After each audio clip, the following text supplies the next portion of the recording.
lovely to have you all here present for the third lecture in my 4 French trailblazers who changed the world. And I'd like to begin by giving a very big thank you to Shirley Laplanche, who has very generously donated a copy of her book as our lucky Zoom prize this evening. And I, just within the last week, have read Shirley's book. It's really hard to put down. It didn't take me very long to read it all because I was unable to do much else. And it's a really exciting, full of twists and turns book to read. So one lucky person will get a signed copy posted to the winner from Shirley. And once again, I have just, got somebody to choose for me one number amongst the number of bookings. And the lucky winner is Errol Maybury. So congratulations to Errol. Errol, perhaps you could send me your postal address and then I can arrange for Shirley to post the signed copy of her fabulous new book off to you sometime in the next week or so. So thank you once again, Shirley, and I do very much recommend this really excellent book. I'm sure you will enjoy it as much as I did. So there you can see the cover of The Fatal Path. And it's set in and near Sydney, and as I say, full of twists and turns. Now, I do have an exciting new series coming up. There has been such a fabulous response to this series, and I've had so many emails saying, please, please, please do another series. So I'm about to confirm the dates. I just am waiting for a couple of things to sort out all the dates, but in the next couple of days, things will be up on my website. And in my next newsletter on the 1st of October, I will be announcing the series. But I can tell all of you now that it is 4 Scandinavian trailblazers. So we're going to have some utterly wonderful Scandinavian personalities. We'll have Hans Christian Andersen, who, of course, we all know his marvelous fairy tales. We'll have the playwright Ibsen, the second most performed playwright in the world after Shakespeare. We will have the great Norwegian artist Edvard Munch, and we will have the screen and film star Greta Garbo. I want to be alone, she famously said.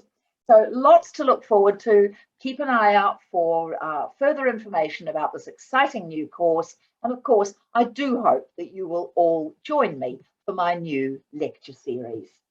But tonight we're going to have a look at a truly remarkable man who changed the face of restaurants as we know them. And he was called Auguste Escoffier. And he was born in the south of France. And he always went by the name Auguste. He seems to have dropped the first name of Georges, but he was, as I say, a very remarkable man who introduced so many of the things that we take for granted today.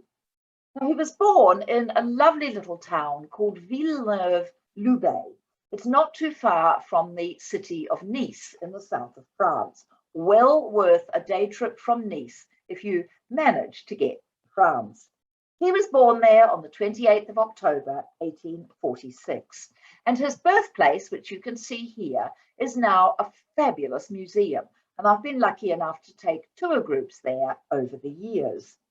And it's a museum of the culinary arts. So you learn a huge amount about the changes that he introduced into the professional world of cooking.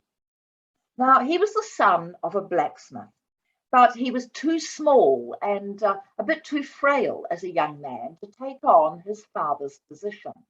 So he ended up entering the profession of cooking. At the age of 12, he was sent off to learn the whole business of cooking. He had an uncle, his uncle Francois, who had a restaurant in Nice. And there the young boy learned the whole business of cooking.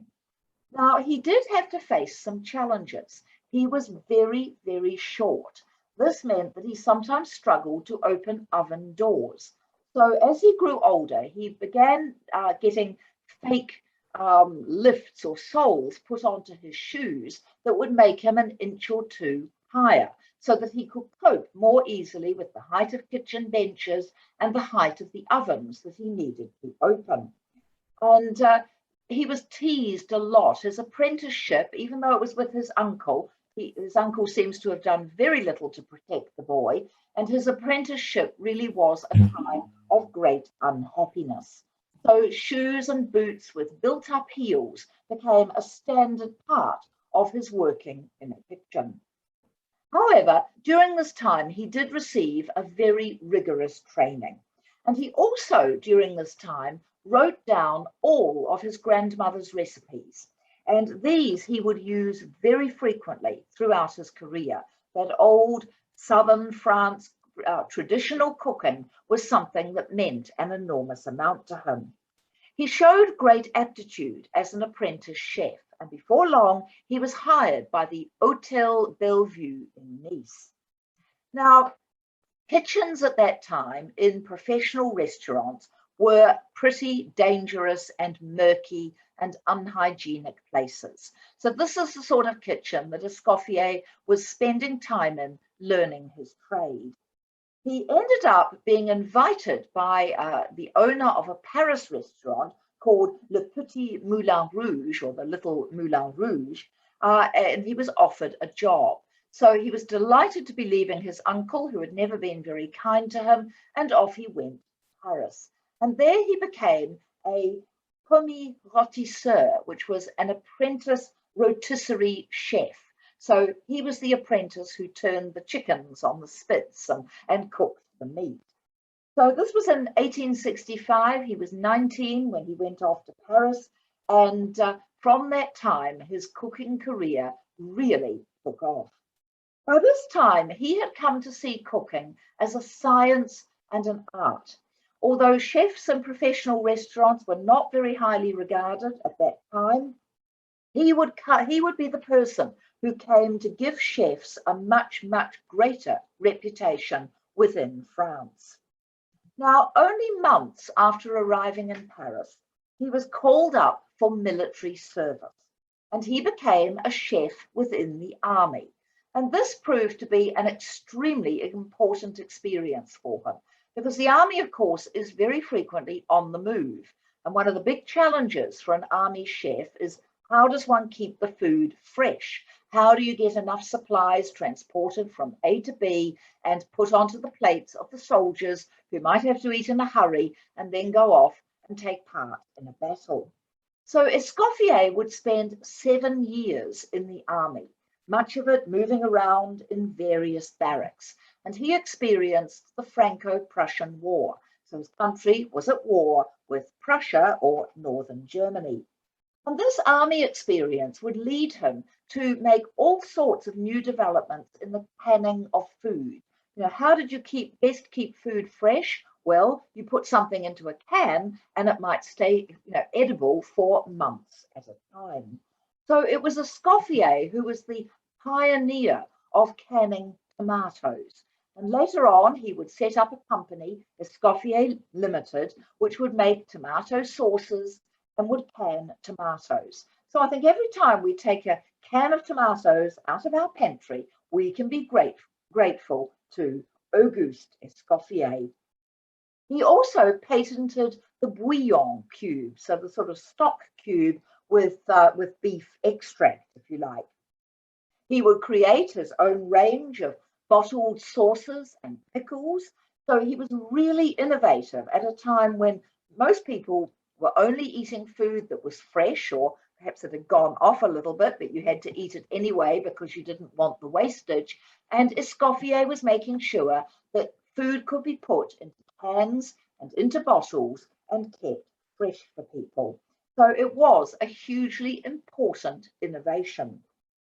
In the army, he ended up cooking for somebody called Marshal Achille Bazaine, along with other generals. And these men loved Escoffier's cooking. They greatly praised him. They gave him importance as somebody who was putting nice food on their tables every evening.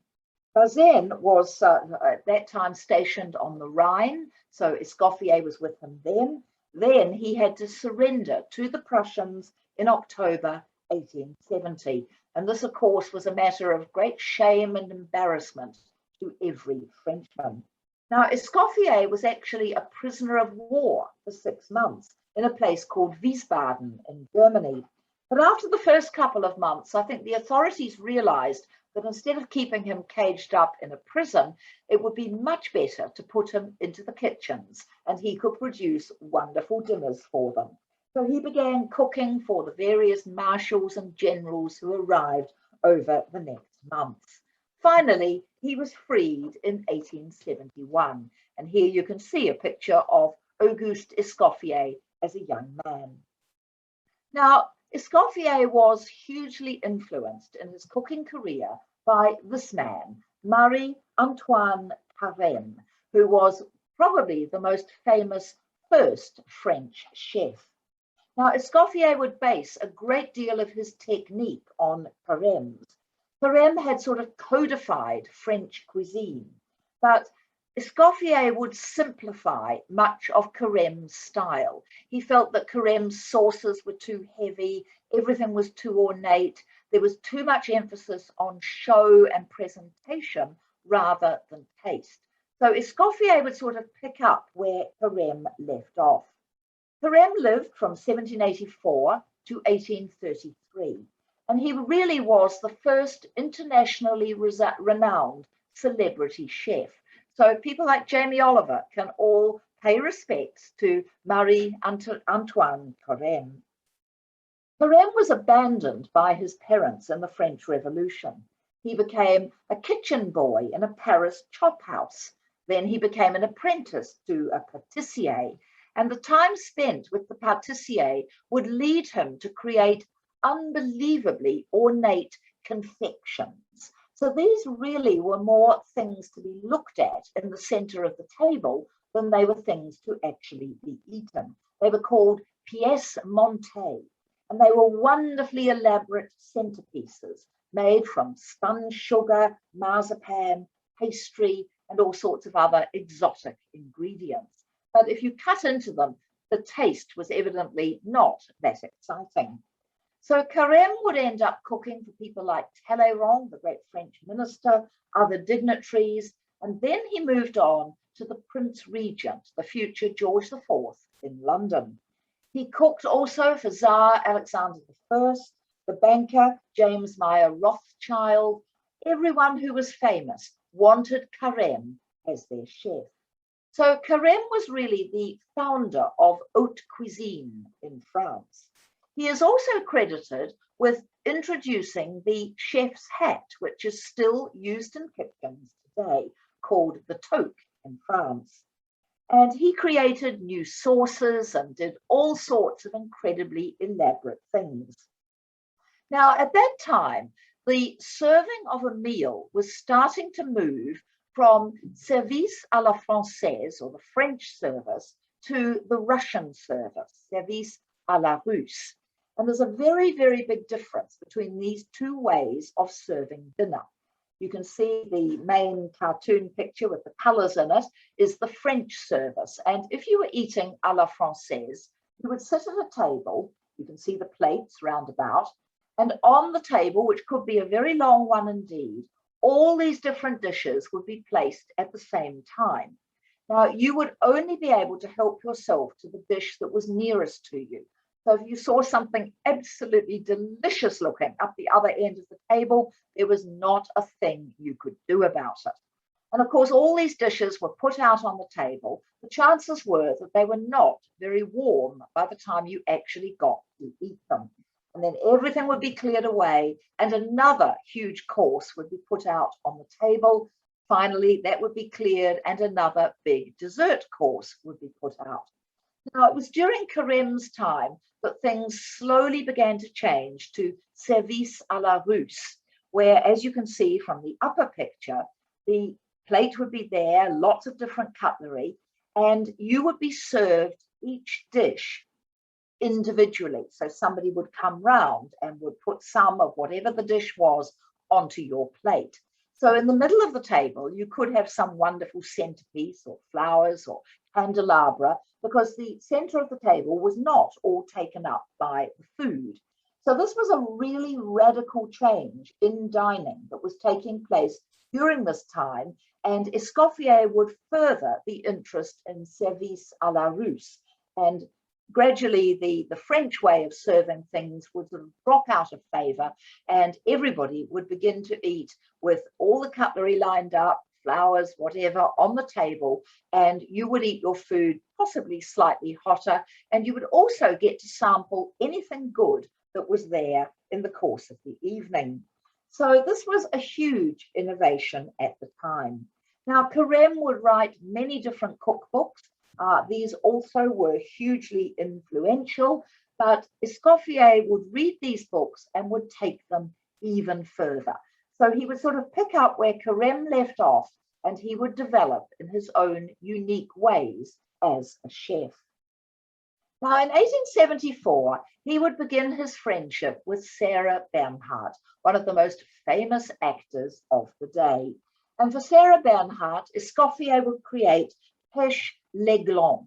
She had performed in a play called L'Aiglon, and so he created a peach dessert that would pay tribute to Sarah Bernhardt in this particular role that she had acted.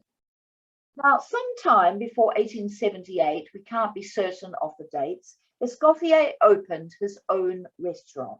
It was called Le Faisan d'Or, or the Golden Pheasant, and this was opened in Cannes in the south of France.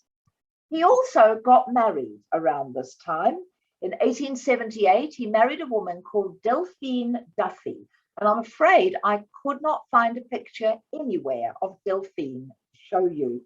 She wrote poetry, and it's said that Escoffier won Delphine's hand in a gamble with her father.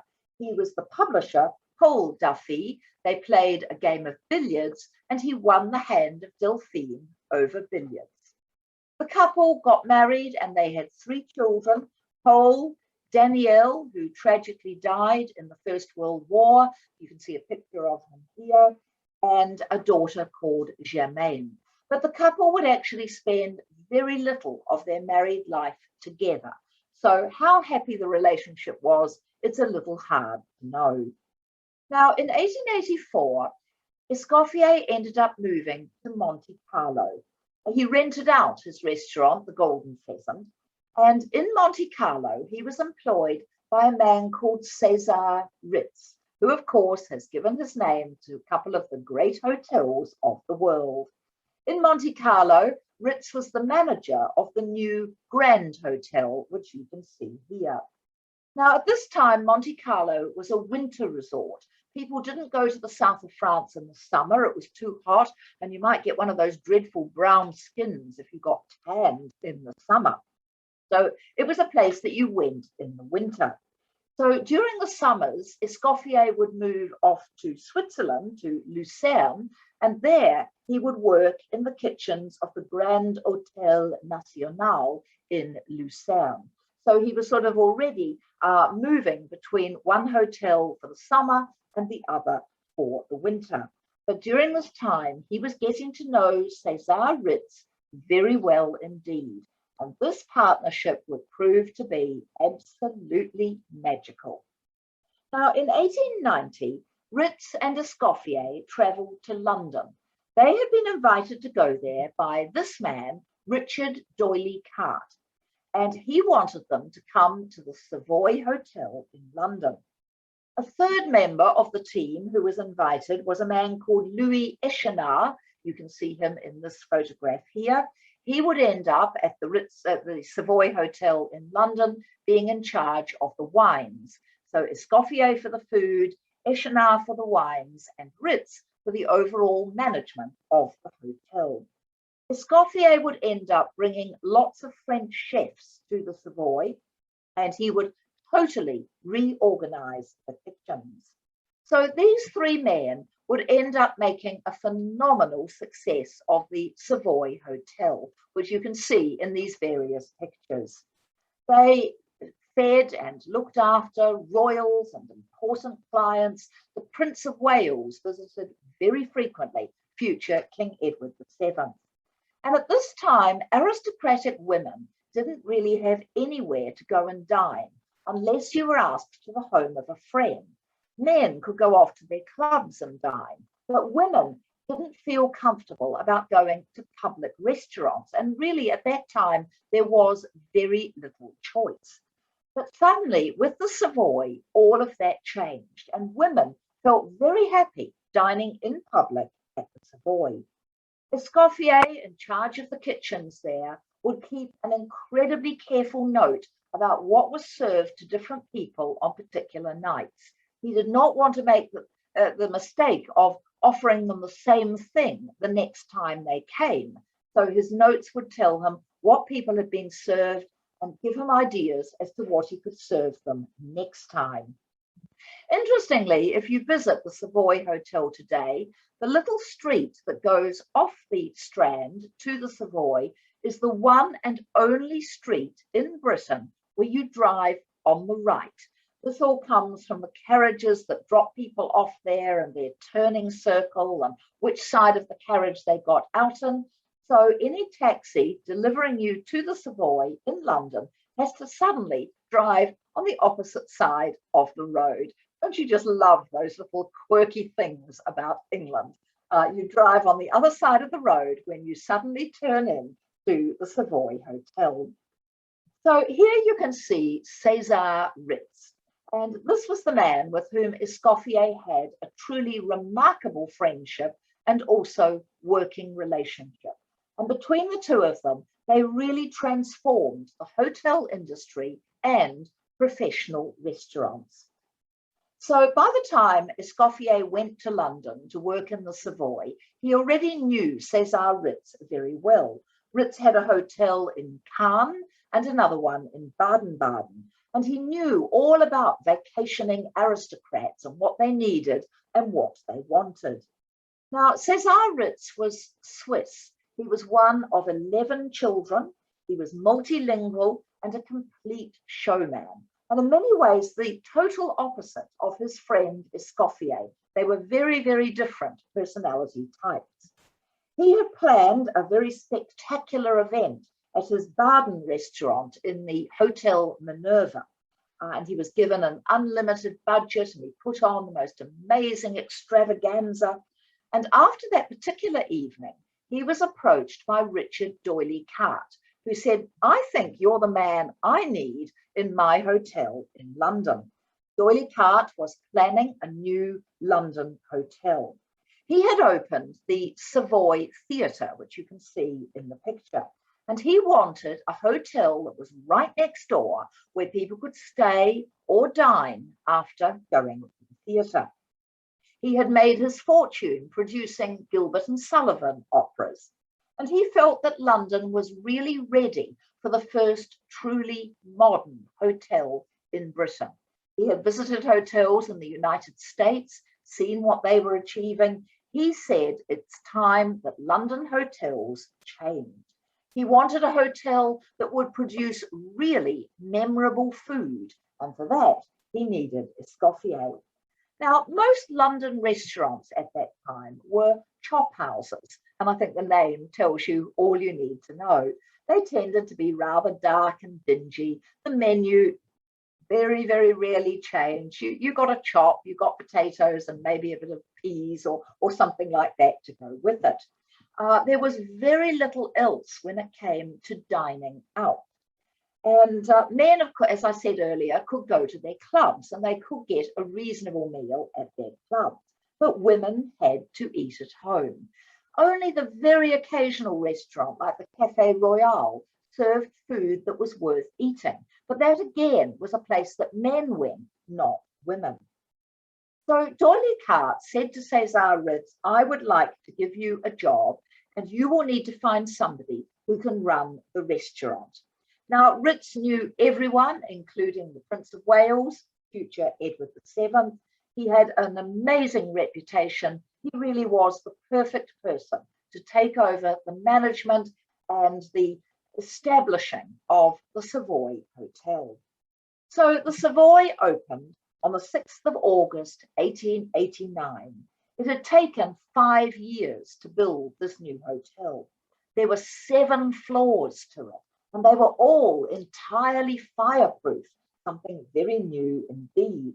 There were also electric lights. You could even turn the light off from your bed. All you needed to do was reach out a hand and press the switch. That again was something very new and revolutionary. There were elevators, said to be the largest elevators in the whole of Europe. So those rooms that were at the top of the hotel could be charged out at the same rates as the rooms at the bottom. And this too was something very new. In the past, if you had to climb all those stairs to your room, you were charged less for it. Now, the Savoy had 400 guest rooms and 67 bathrooms. It mightn't sound a lot to us today. We're all used to ensuite bathrooms, but then it was something truly radical. The Hotel Victoria, not far away, had 4 bathrooms for 500 guests. So if you were caught a bit short in the middle of the night, you had to sort of get dressed and roam down the corridor and use the bathroom, but not at the Savoy. There was a far, far greater range of and choice of bathrooms. Now, the British, of course, did need some educating about all of this modernity. And the theatre, the Savoy Theatre next door, had reserved seating and no queues. And this too was something very new and very different.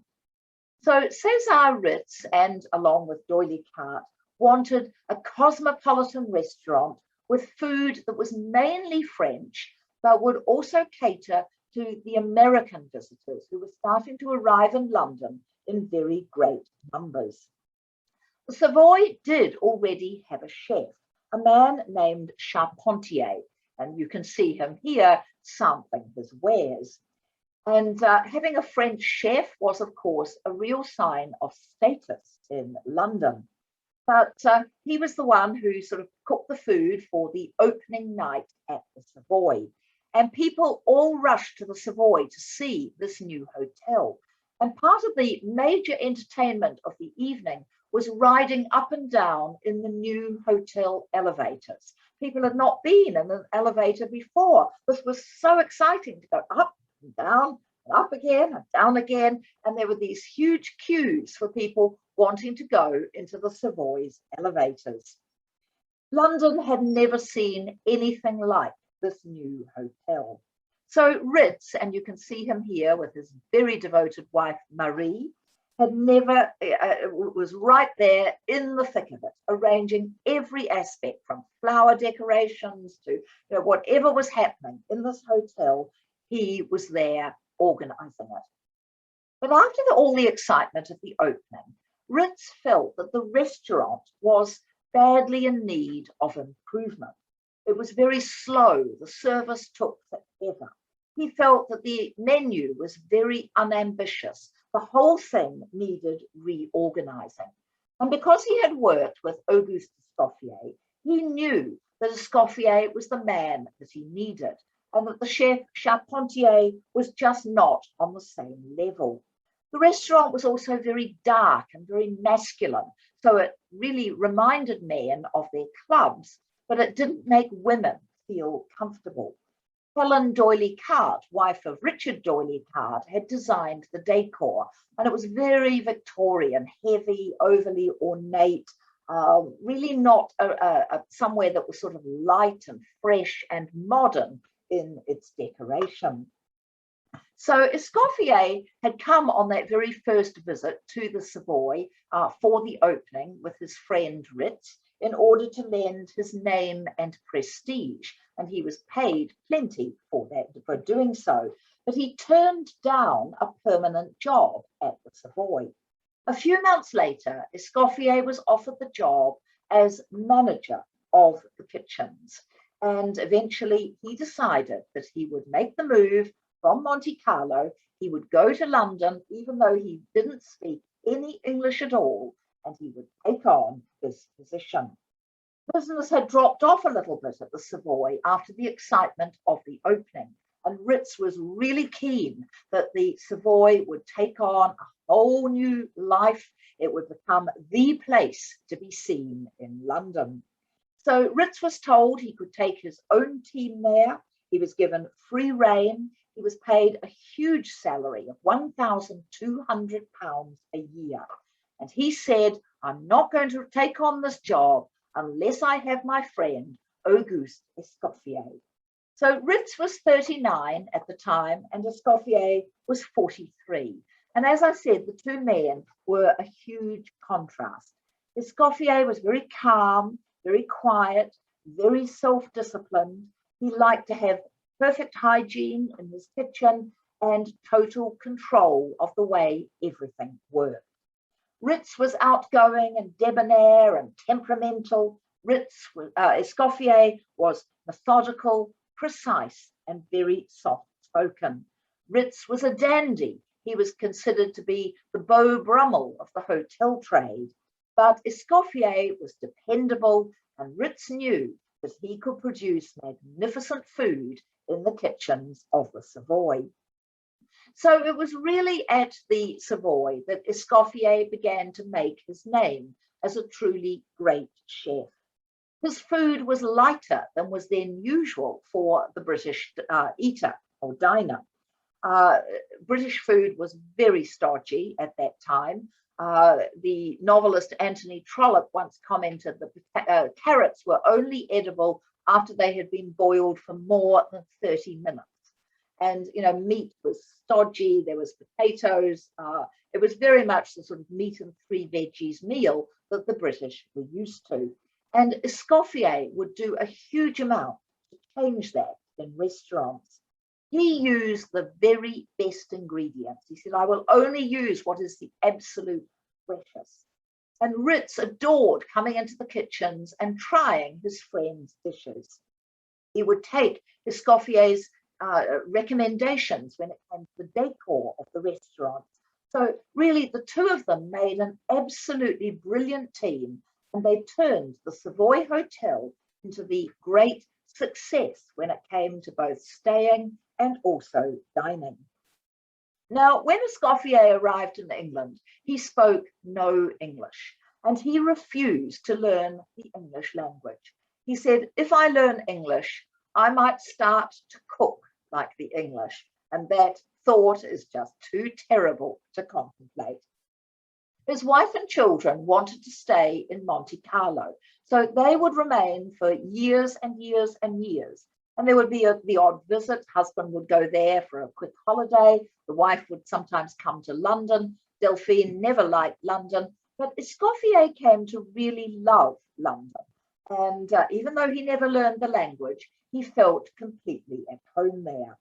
So this dream team was starting to change the kitchens and the whole design of the Savoy.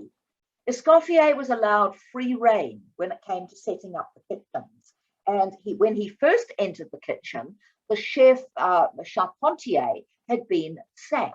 And he was so furious at being sacked that he had ended up trashing everything. He'd broken crockery, food had been thrown on the floor. And Escoffier walked in, expecting to produce a meal for the clients who arrived that night, and he found the kitchen in the most terrible state. So he had to get that sorted out to begin with. He recruited his own staff. They were mainly French, but some Swiss and some Italian, and they all spoke French in the restaurant. So English wasn't spoken in the kitchens of the Savoy. Escoffier brought about changes. He said that a chef needed to be clean and hygienic. He demanded clean white aprons. At that time, drinking for chefs was extremely common. There was usually a glass of alcohol nearby. They could drink on the job. Escoffier said no to that. He also said, you are not going to smoke while you are cooking. We are not drunks, we are chefs, he commented. And because he was always so fair and so reasonable and so kind with his staff, they all came to love him. They called him Papa Escoffier, and they obeyed his various rules in the kitchen. He was wonderfully protective of the staff under his care. He was very democratic, and he took on their views when it came to cooking things. And cooking under Escoffier became much more collaborative. Before that time, every chef within a kitchen was sort of doing his own thing without consulting anybody else, with the result that frequently the meat was ready at the correct time, but the vegetables were not yet cooked. So there was a real lack of communication in professional kitchens, and Escoffier changed all of that. He greatly improved the timing of meals with quiet instead of everyone yelling at the top of their voice. That too made it a much more collaborative place to work. Speed and quality were improved. Dishes became more uniform so that somebody at table A who had ordered a particular dish got something that looked like what the people at table B had ordered when it was the same dish. And food, amazingly, was actually put in front of people while it was still hot. Escoffier did an enormous amount to change menus. And here you can see one of the artworks of menus at the Savoy Hotel. He had a real sense of the dramatic. He wanted ingredients to shine through. So if something was fresh that day, then he would change the menu and include it. With Carême, his predecessor, it was more the look of things. But with Escoffier, it really was the freshness and the taste. Now, menus at the Savoy had all been in French. And of course, not every English visitor to the hotel could manage to read the menus and work out what it was they were eating. So Escoffier said, look, they can't read it and they don't know what they're ordering and they're getting a real mix of things. Why don't we introduce a fixed price menu or a prix fixe? So with 7 courses at a fixed price, the menu he knew would be properly balanced and all his anxious customers would not need to be showing up because they didn't understand the French on the menu. Something lovely would be put in front of them and they would eat it. So we take for granted a fixed price menu today. That is all thanks to Auguste Escoffier. He instituted a wonderful system of record keeping as to what the different guests had ordered. So he began to learn what their tastes were, what dishes were ordered most often, and how he should be experimenting. And a new dining room was created at the Savoy for lunches and less formal meals. And this too was a real innovation. Breakfast cost 2 shillings, but dinner cost 7 shillings and 6pence.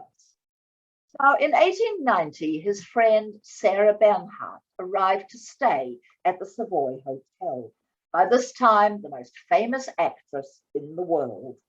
Escoffier adored her. There were rumours that they were lovers, but there's no great proof about that. It's thought they were really just very, very good friends. And she said his scrambled eggs were the best in the entire world. If you want the secret of his scrambled eggs, he stirred them very fast indeed over low heat with a garlic clove on the end of the fork. So you might like to try that next time you have scrambled eggs. He had seen Sarah Bernhardt in most of her roles, and of course he would end up creating dishes for Sarah Bernhardt as well. Now, the Savoy did something else that was new. It introduced after opera suppers. So people who had been to the theatre next door could pop in and enjoy a nice supper in the Savoy. By this time, the Savoy was the place to be seen. There was the theatre of the restaurant. And when you think of some of the celebrity chefs today and who wants to be seen dining there, I think Escoffier really started all of this. Escoffier also, interestingly, introduced green asparagus into London. There was only white asparagus before that. And he fought very hard for the cause of garlic. He adored garlic and put it into many of his restaurants. And there you can see the dining room at the Savoy. So the nouveau riche started to come here. Those not invited to private aristocratic dinners or to private clubs could dine at the Savoy. And Jewish clients were also welcome there at a time when they were not always welcome in other public places. Delphine, his wife, would sometimes come to visit. But Escoffier decided that even though his wife and sons were living now in Monte Carlo, London was the place for him. This is where he wanted to stay. And more women felt happy eating at the Savoy. And this was really radical at that time. As I said, private homes were the places that women ate out. But the Savoy held a special ladies' banquet, and it was presided over by an aristocrat called Lady de Grey. And since she gave it her sort of approval, this meant that other women felt that they could come to the Savoy and they could eat lunch there with their friends, they could dine there, they could enjoy afternoon tea. They did not need a male escort when they went to the Savoy. But gradually, as time went on, for both Ritz and Escoffier, financial problems began to mount up at the Savoy. A new company was formed and it sort of began to stockpile wine. Questions began to be asked about the enormous bills for the wine and the other ingredients that were coming into the hotel. Escoffier would cook for all sorts of famous people at the Savoy. Max Beerbohm, Lily Langtry, who you can see in the picture, Oscar Wilde, Jenny Jerome, and the person I talked about a week ago, Émile Zola, the great French writer. Zola adored his food, and he would hurry down to the kitchens and hold long conversations with Escoffier about the meals that he was going to cook the next day. César Ritz also began to campaign about allowing Sunday dining at the hotel. Now, soon that was not only legal, but it became the Savoy's most popular night of the week. Before that, if you were staying at the hotel and it was a Sunday, it was really just a little bit of cold food was all you could manage to get. Johann Strauss, the great Austrian composer, came with his orchestra and played at the Savoy. And Escoffier was constantly experimenting in the kitchens. His borscht soup became incredibly popular. He was introducing the British palate to things that they had never even thought of before. He created this dish called cuisine à l'aurore, which means thighs of nymphs at dawn. Isn't that a wonderful name for a dish? It's actually frogs in the dish, but it's all named after the thighs of nymphs at dawn. And this one was a particular favourite with the Prince of Wales. He took a huge amount of care with his menus, and here you see one of his menus written out. He looked for words that would resonate beautifully on the menu, that sounded gentle and pleasing to the ear or evocative of all the pleasures to come. He commented that a menu was a poem of anticipation, which is a rather gorgeous way of describing a menu. He would frequently name different dishes after famous actors or singers, all sorts of famous people. But by this time, Escoffier was a celebrity himself. He had always hated the idea of chefs being servants. He felt they were very important people, so becoming a celebrity suited him very nicely. He did a dish called La Rêve de Katinka for the Hungarian ballerina Katinka. This is a mousse with crayfish and truffles. And he was wonderfully supportive of his staff.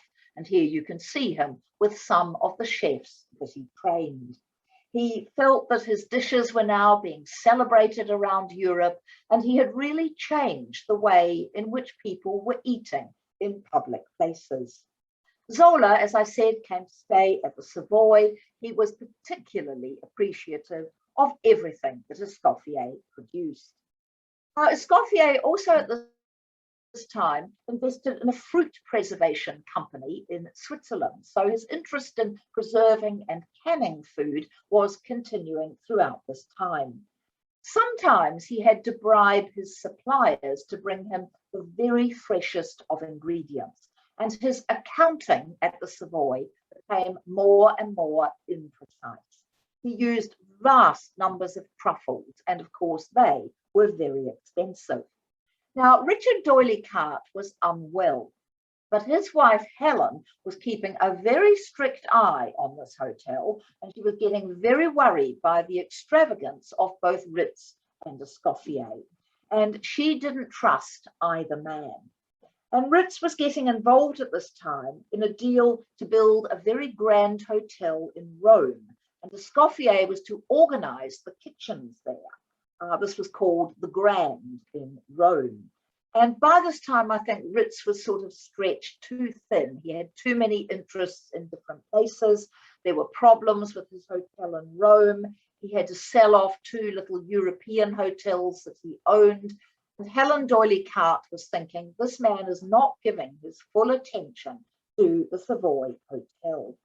And Ritz was feeling that he was sort of undervalued at the Savoy. He was just an employee on a salary, and he really didn't like that.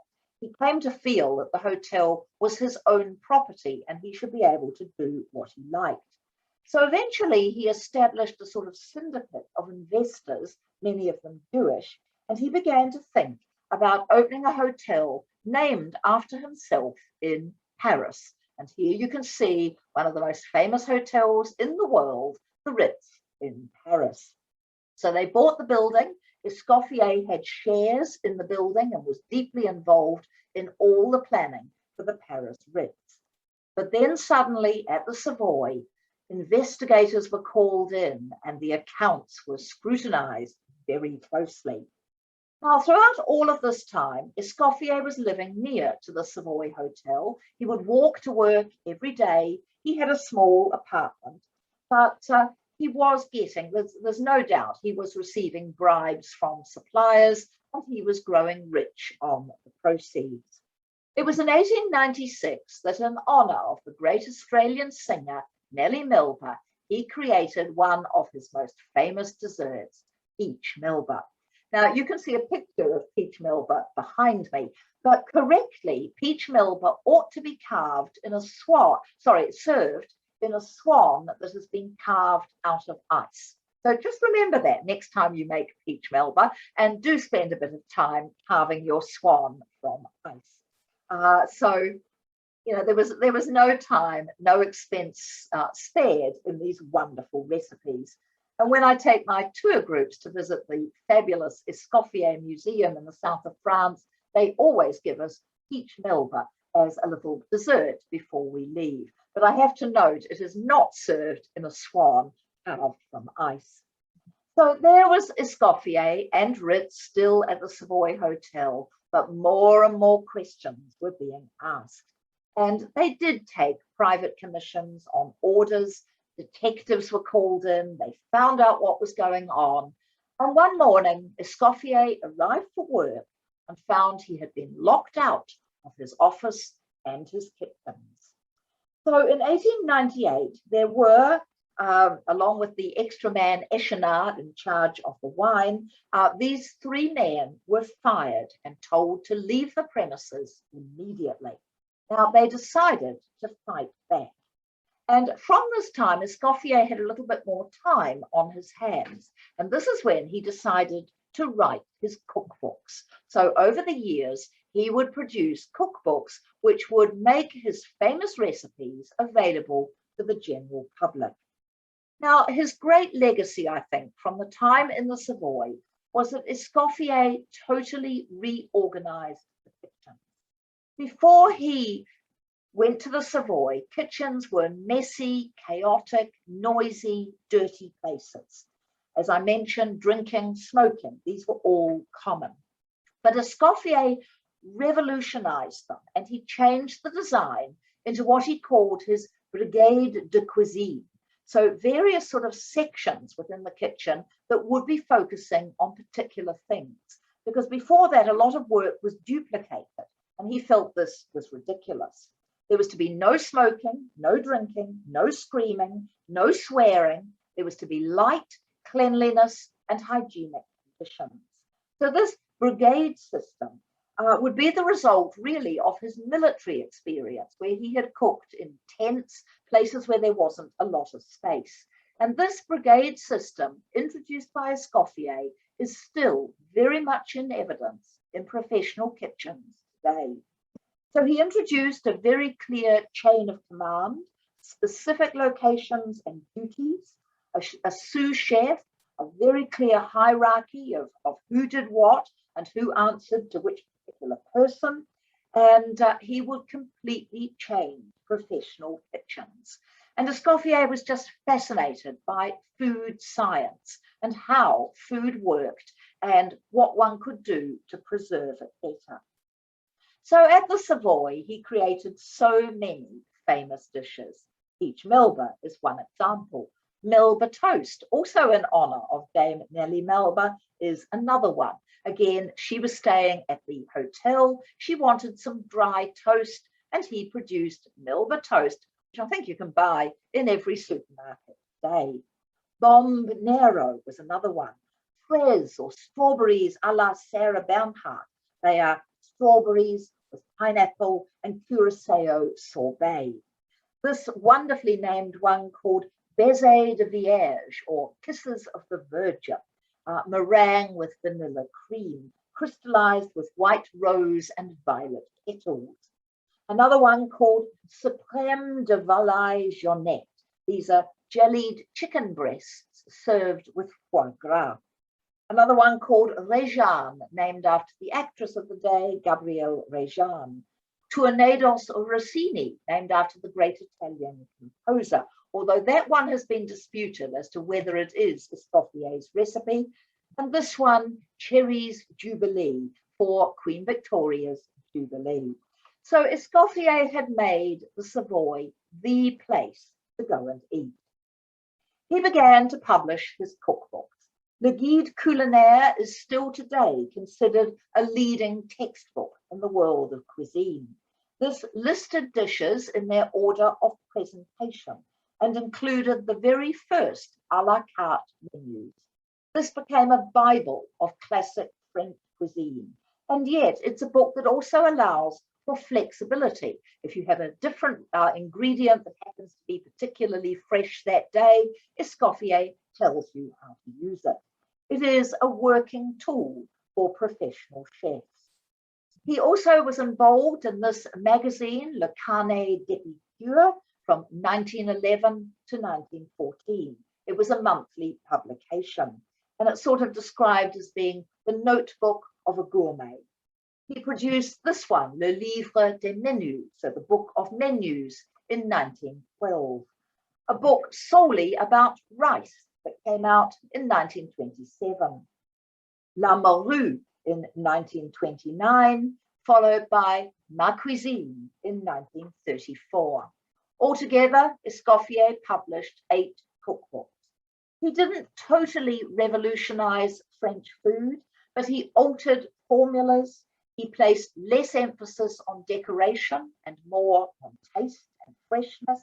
He got rid of all the sort of extra things like wax pedestals and inedible ornamentation. He felt if you had something on the table apart from your plates and cutlery, then you ought to be able to eat it, not just look at it. Now, one of the things that he most disliked when he was at the Savoy Hotel was the English custom of afternoon teas. He complained, how can one eat jam, cakes and pastries and enjoy a dinner, the king of meals, an hour or two later? How can one appreciate the food, the cooking, or the wines? But afternoon tea was such an English institution that he found it rather hard to get rid of it. In 1907, one of his sons introduced under the Escoffier label commercial range of sauces and pickles. So after being sacked from the Savoy, he ended up going off to help his friend César Ritz in Paris. But the time that he spent working on his cookbooks had calmed him. So at the Paris Ritz, he designed the kitchens exactly as he wanted them. He really disliked electric ovens, so he made sure there were none of those in the kitchens. He loved rectangular dishes and platters, and he even designed some that would be created by Christoffel, and you can still buy Christoffel items today. Many of his staff followed him from the Savoy because they loved him so much. So the new Paris Ritz opened on the 1st of June, 1898, to an incredible opening ceremony. Parisian women took to afternoon teas just as the English women had, so Escoffier had to keep preparing those afternoon teas. But in London, the new Carlton Hotel was being built on Pall Mall, and it was the latest state-of-the-art hotel. So Escoffier and Ritz agreed to go into business again together with the Carlton. It sort of salvaged their pride after being sacked if they could go back to London and work there. And the Carlton opened in 1899. The Palm Court within the Carlton was an enormous attraction. You could find a secluded spot behind a palm tree, and there you could enjoy a little moment with somebody that perhaps you should not have been seen with. The Prince of Wales, who adored Escoffier's cooking, followed him from the Savoy to the Carlton. And Escoffier would fight for decent wages for his staff at the Carlton and make sure that they had decent living quarters. And interestingly, one young pastry chef at the Carlton Hotel was a young man called Ho Chi Minh. So he began his amazing career as a pastry chef at the Carlton. Escoffier loved being back in London, and very rapidly the Carlton restaurant went to become the top restaurant in the city. It was at this time that he met a young woman called Rosa Lewis, who was also a great cook and was a private caterer to many of the aristocrats of the day. They probably again didn't have an affair, but they became very close friends. And she became the owner of the Cavendish Hotel in London. And if you've ever seen that television series called The Duchess of Duke Street, that is all about Rosa Lewis. Escoffier and Ritz were still involved in legal battles, and eventually the claims made against them by the Savoy Hotel were settled out of court.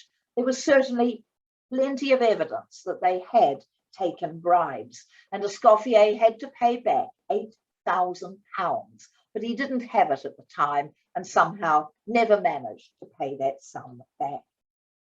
So there's the Ritz Hotel in London. So César Ritz, after opening his hotel in Paris, would of course also give his name to a very famous hotel in London. Now, Queen Victoria died. This shows her funeral. Edward VII, who had been Prince of Wales and such a regular diner on Escoffier's food, became the king. And the Carlton became the centre of coronation celebrations. A gala dinner at the hotel, the Carlton, was planned for 500 people. And so a magnificent menu was created by Escoffier, and including Pêche Alexandra in honour of the new queen. And then suddenly it all had to be postponed because the Prince of Wales needed surgery. He fell ill. And so the whole coronation had to be postponed. He had an inflamed appendix, maybe too many of Escoffier's good meals. And Ritz collapsed. He had put so much work into these huge festivities, and his health never really recovered from the huge disappointment over this enormous celebration being postponed. So from that time on, César Ritz was an invalid. So the great partnership between the two men had pretty much come to an end. Escoffier got on finishing his Le Guide Culinaire, and here you can see it in many different editions. The French edition contains 5,000 recipes, and it was a huge success. It was the first definitive modern cookbook of the 20th century, and it defined French cuisine. So this great partnership between the two friends had come to an end. They had changed the nature of luxury in hotels and restaurants. They had taught people the sensual and also the theatrical pleasure of food. Ritz, aged only 53, was suffering from mental illness and exhaustion. But Escoffier continued on at the Carlton Hotel in London for many years. I think between the two men, they had conquered London. Ritz ended up dying in 1918 in Switzerland. His wife Marie continued to run the Paris Ritz, and she would oversee other Ritz hotels opening around Europe. Escoffier ended up going to America to advise on the Ritz-Carlton Hotel in New York and what the kitchens should look like. He traveled to America in 1908 and 1910. Finally, in 1920, he retired from the Carlton, but he still enjoyed enormous fame as a celebrity chef. In 1913, he met Kaiser Wilhelm on board a ship called the SS Imperator, a huge ocean liner. The Ritz-Carlton oversaw all of the meals on the ship, and Escoffier was in charge of all the food whenever the Kaiser was on board. He served on that ship 146 German dignitaries, both lunch and dinner, and he created Tres Imperator for the Kaiser, who loved dessert. The Kaiser said to him, "I am the Emperor of Germany, but you are the Emperor of chefs." So Escoffier had reached a very high point indeed. In World War I, most meat and poultry was in very short supply. He switched to venison, which was easier to get hold of during the war. It was not rationed, and his braised venison became famous. At the hotel, he still needed about 40 salmon delivered a day, and he would deal directly with Scottish and Irish people that could provide all the fresh fish that he needed. On Armistice Day at the Carlton Hotel, the 11th of the 11th, 1918, 712 people booked for dinner at the Carlton Hotel. And Escoffier invented mignonette d'agneau Saint-Orleans, patties made from lamb, veal, pork, tinned foie gras, and chopped truffles. So he was still able to get his hands on good ingredients even at the end of the war. So Escoffier, and here you can see him checking things out in London, was really the figurehead of the Carlton Hotel until he retired in 1920. He ran the kitchens there all through World War I. His menus became incredibly famous, and here are some examples on display in the museum. He famously did a pink and white dinner. The tables were all decorated in pink and white, and borscht, filet de poulet à la paprika, and agneau de lait was served at the pink and white dinner. In 1920, he was, that's Ho Chi Minh again, who worked with him. In 1920, Escoffier was awarded the Légion d'honneur by the French president, Raymond Poincaré. He was the first chef ever to receive that famous French award, the highest award that can be given in France.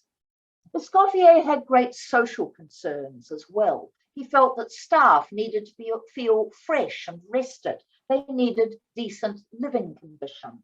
He would give leftover food to the poor. He didn't want food wasted if there were people outside who were hungry. And he looked after his injured or retiring chefs. So he took a great personal interest in everybody who worked for him. He was also involved with the Titanic when that ill-fated ship sailed.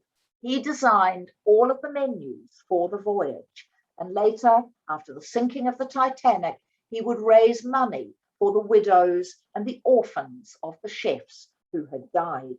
Organization was, of course, essential in ship's galleys where there was not a lot of space. So he again was involved in the planning of the kitchens on the Titanic.